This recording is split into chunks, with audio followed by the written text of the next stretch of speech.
मेरे प्यारे बच्चों, सुभागी देवी इंटरमीडिएट कॉलेज के स्टडी क्लास में आप सभी का स्वागत है। आज कक्षा 10 के बच्चे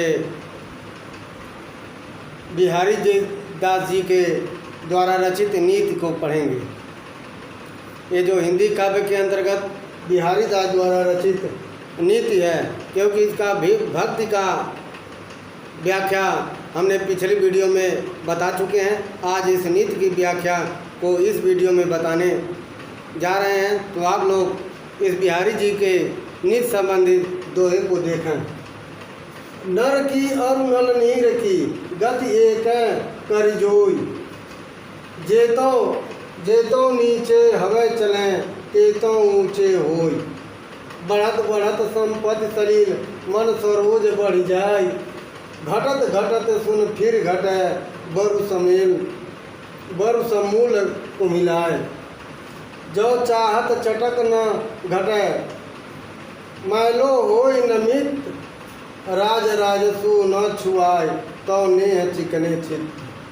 बुरो बुराई जो तजय तो चितु खरो डरा, जो निष्कलंक मयंक लखी गनय लोग उत्पात।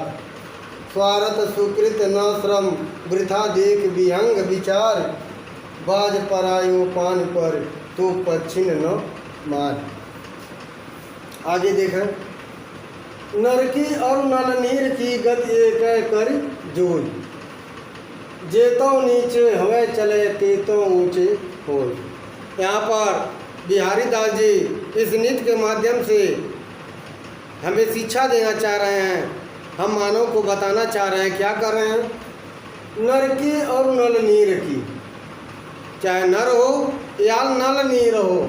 नर अर्थात या मनुष्य है, या नल नीर अर्थात हंड पैम्प, जिसे पानी हम लोग निकाल कर पीते हैं, वही नलका, जिसे नलका के वही कह रहे हैं। नर की और नल नीर की गति एक एक कई बार, यानी मनुष्य हो या नलका का पानी हो। ठीक है, नल नीर नलका का पानी की गति एक समान होती है, यानी मनुष्य की गति और नलका के पानी की गति एक समान होती है। कैसे? जेतो नीचे होए चले तेतो ऊंचे होए। कह रहे हैं जैसे नलका जो है जितने ही नीचे तक उसके हैंडल को दबाया जाता है, उतने ही ऊंचाई तक उसके पानी की धारा का प्रवाह होता है। उसी तरह ये कहना चाह रहे हैं कि मनुष्य जितना ही नीचे झुककर चलेगा, जिस तरह मनुष्य नीचे झुककर जितना ही चलेगा, यानी तुच्छ लोगों को की सेवा तुच्छ नहीं कर सकते हैं, गरीब लोगों की सेवा जितना ही करेगा, समाज में उसका सम्मान उतना ही बढ़ेगा। कैसे? जिस तरह नलके के हैंडल को नीचे जितना ही दबाया जाता है, उसके जल की धारा उतने ही तीव्र गति से बाहर निकलती है।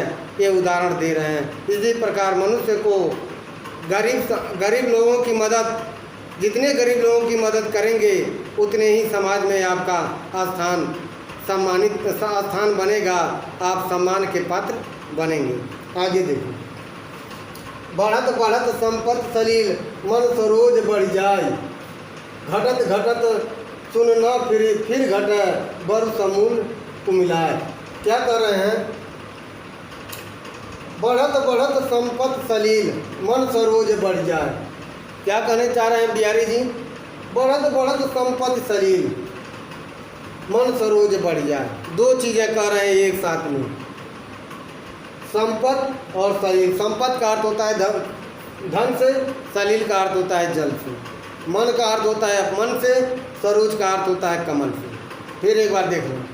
बढ़त बढ़त, पहले एक बार संपत्ति के देखें, यानी धन के बढ़ने से, यानी बढ़ते हुए धन से, बढ़ते हुए धन से मन बढ़ जाए, मन भी बढ़ने लगता है। बढ़ते हुए धन से, जिसके पास जितना ही धन आता है उसका मन उतना ही बढ़ने लगता है। ये सोचता है कुछ और करे जिससे और धन हो जाए, कुछ और करे जिससे और धन हो जाए। अर्थात वह अपने मन को रोकता नहीं है, बल्कि धन के साथ साथ अपने मन को भी बढ़ाता रहता है। फिर एक चीज़ और है, यानी सलील यानी जब तालाब में जितने ही पानी ऊपर उठती है, जितने ही तालाब में जल का स्तर ऊपर उठता है, सरोज कमल भी ऊपर बढ़ता जाता है। दोनों चीज़ें, कमल भी ऊपर बढ़ता जाता है। आगे देखो, घटत घटत सुनी न फिर घटे बरु समील को मिला है। लेकिन वही कमल घटत घटत सुन फिर घटे, यानी जब घटत घटत का अर्थ होता है जब जल का स्तर नीचे आ जाता है, अर्थात पानी घट जाता है, फिर न घटे। लेकिन कमल जो है नीचे नहीं आ सकता, क्योंकि उसकी पंखुड़ियाँ ऊपर ही रह जाती हैं, उसके डंठल ऊपर ही रह जाते हैं। बर समूल को मिला है, जिससे वे बर समूल को मिला है। समूल, बर समूल अर्थात संपूर्ण रूप से वे मुरझा जाते हैं, नष्ट हो जाते हैं, समाप्त हो जाते हैं। कुमलाने का नष्ट होना, समाप्त हो जाना, मुरझाना सब होता है। ठीक है, उसी प्रकार कह रहे हैं क्या, मनुष्य के भी अगर धन घट जाए तो मन नहीं घटता है। धन घट जाए मन नहीं घटता है, मन तो वैसे ही सातों आसमान पर ऊंचा ही रहता है। बाद में क्या होता है, उसी मन के बढ़े होने के कारण वह पूरे जड़ से ही वह मानव समाप्त हो जाता है। इस समाज में उसका अस्तित्व मिट जाता है। एक बार फिर देखें, फिर दोनों को देखना। बिहारी दास जी कह रहे हैं जे संपत्ति को बढ़ने से लोगों का मन भी बढ़ने लगता है, लेकिन वही अर्थात धन की वृद्धि होने से लोगों का मन भी बढ़ने लगता है, लेकिन बाद में वही धन जब घट जाता है तो मन नहीं घटता। बाद में मन बढ़े होने के कारण, जिसे मनबढ़ कहते हैं, मन बढ़ा हुआ होने के कारण बाद में वह व्यक्ति नष्ट हो जाता है। कैसे, जिस तरह जल के बढ़ने से कमल बढ़ जाता है, कमल की डंठल बढ़ जाती है, लेकिन जल का स्तर कम होने से कमल की डंठल नीचे नहीं आती, बल्कि वह कमल समूल पूर्ण रूप से समाप्त हो जाता है, पूर्ण रूप से नष्ट हो जाता है। आगे देखो, जो चाहत चटक न घटे, मिलो होय न मित, राज राजसु न छुआय, तो नेह चिकने चित्त। फिर ये कह रहे हैं बिहारी दास जी, जो चाहत चटक न घटे। चटक का अर्थ होता है, चटक का अर्थ क्या होता है, चटक का अर्थ होता है हमारी जो रौनक है वो न घटे। हमारी जो रौनक है, जो चाहत है, जो वो न घटे, तो हमारी रौनक बनी रहे। ये कह रहे हैं जो चाहत चटक न घटे। अगर हम ये चाहें जिस तरह हम हैं स्वच्छ, वैसे ही स्वच्छ बने रहें, वैसे ही हमारी रौनक बनी रहे। मैलो होय न मित, तो अपने मन को मैल नहीं होने देना चाहिए। अगर हम समाज में हमारा स्थान ऊंचा बना रहे, हम यही चाहते हैं, तो मन को मैला नहीं करना चाहिए। एक चीज़ और कर सकते हैं, अगर ये सोचें हमारा शरीर स्वच्छ रहेगा तो हमें मलिनता से दूर रहना है, तो अपने को स्वच्छ करना है। कैसे, राज राजसु न छुआए, तो नेह चिकने चित्त। फिर एक बात कह रहे हैं, राज राजसु न छुआए, तो नेह चिकने चित्त। तो अपने शरीर में धूल रूपी राजसु अर्थात रजोगुण को, अर्थात बुरे कर्मों को, जैसे मोह माया के बंधनों को से दूर रखना है, उसे न स्पर्श करें, जिससे नेह चिकने चित्त। इस प्रकार हमारा चित्त, हमारा मन चिकना रहेगा। इस प्रकार अपने मन को चिकने रखें, अपने चरित्र को उत्तम बनाएं। आगे देखें एक और, फिर एक बार देखें, जो चाहत चटक न घटे, मिलो न होई मित, राज राजसु न छुआए, तो न नेह चिकने चित्त। अगर हम ये चाहें हमारे शरीर की रौनक, हमारे मन की रौनक ऐसे ही बरकरार बनी रहे, तो हमें इसको मैला नहीं होने देना है। हमें इस मन को मैला नहीं होने देना है, अपने शरीर को मैला नहीं होने देना है। अगर हमें धूल और रजोगुण से अपने को दूर रखना है, जिससे हमारा चित्त मन प्रसन्न रहे, अर्थात उत्तम बना रहे और हमारा शरीर भी चिकना रहे। आगे देखो, बुरो बुराई जो तजे तो चितुर खरो डरात, ज्यों निकलंक मयंक उलक गनय लोग उत्पात। बुरो बुराई जो तजे जो चित खरो डरात। अगर बुरे लोग, बुरो बुराई जो तजे, अगर बुरे लोग अपनी बुराई को छोड़ दें, बुरो बुराई जो तजे, जो लोग अपनी बुराई को छोड़ दें, अर्थात कहने का अर्थ है अगर बुरा व्यक्ति अपनी बुराई, अपने बुरेपन को छोड़ दें, अपने बुरे बर्ताव, बुरे व्यवहार को अगर छोड़ दें, तो चित्त रखो डरात, तब भी उससे लोगों के मन डरते रहते हैं। अगर बुरा व्यक्ति अपनी बुराई को छोड़ दे, तभी लोगों के चित्त, लोगों के मन उससे डरते रहते हैं। क्यों? जो निकलंक मयंक उलके गनय लोग उत्पात। चंद्रमा को मयंक, चंद्रमा को आप लोग जानते हैं निष्कलंक नहीं होता, क्योंकि उसमें काला धब्बा अवश्य रहता है, तो ही यहाँ कहा जा रहा है जो निकलंक मयंक उलक।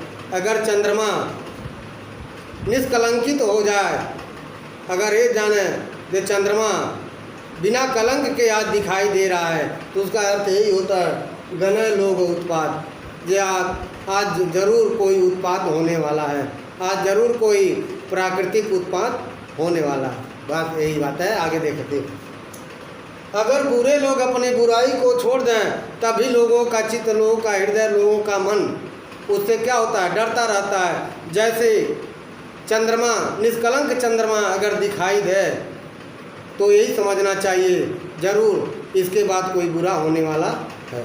आगे देखो, स्वार्थ सुकृत न श्रम वृथा, देख विहंग विचार, बाज पराए पान पर तू पश्चिम न मार।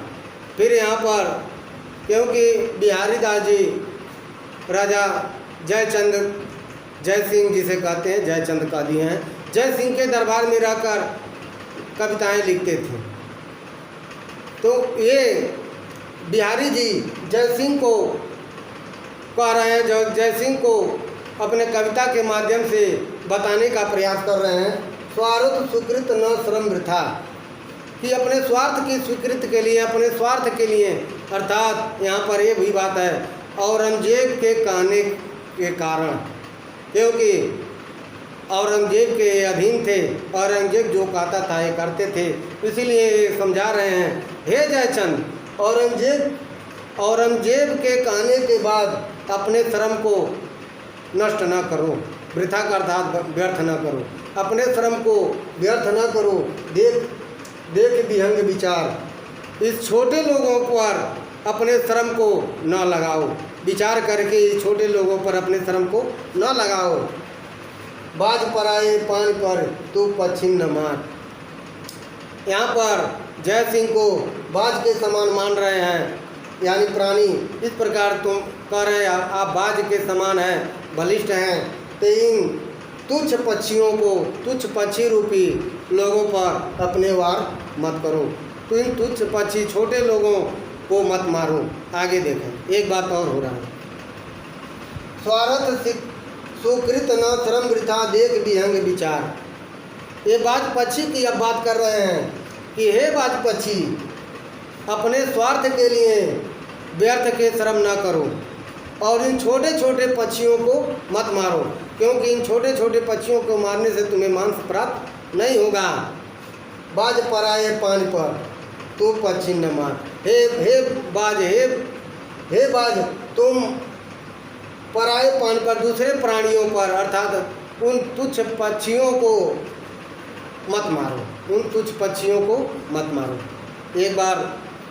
फिर एक बार कह दें, एक बार ये राजा जय सिंह की बात कर रहे हैं, एक बार बाज की, फिर एक बार राजा जय सिंह का देख लीजिए। कह रहे हैं, हे राजा जय सिंह, आप औरंगजेब के कहने पर, औरंगजेब के कहने पर अपने श्रम को व्यर्थ न करो, अर्थात विहंग रूपी, अर्थात छोटे लोगों पर अपने श्रम को बर्बाद न करो, क्योंकि ये जो पान का अर्थ, ये प्राणी लोग हैं, ये प्राणी लोग हैं, इसको तुम मत मारो। उसी को एक पक्षी के रूप में भी बता रहे हैं, हे बाज, ये छोटे छोटे पक्षियों को मत मारो, इसमें अपने श्रम को व्यर्थ मत करो, क्योंकि इनको मारने से तुम्हें मांस प्राप्त नहीं होगा और इस प्रकार इन पक्षियों को मारना तुम्हारा व्यर्थ का काम है। तो मेरे प्यारे बच्चों, आज हम हिंदी काव्य के अंतर्गत कक्षा 10 के बच्चों को बिहारी लाल के द्वारा रचित नीत के दोहों की व्याख्या इस वीडियो के माध्यम से किए हैं। आज बिहारी लाल का ये भक्ति और नीत का पद ये समाप्त होता है। अब अगले पाठ की व्याख्या अगले वीडियो में करेंगे। तब तक के लिए धन्यवाद।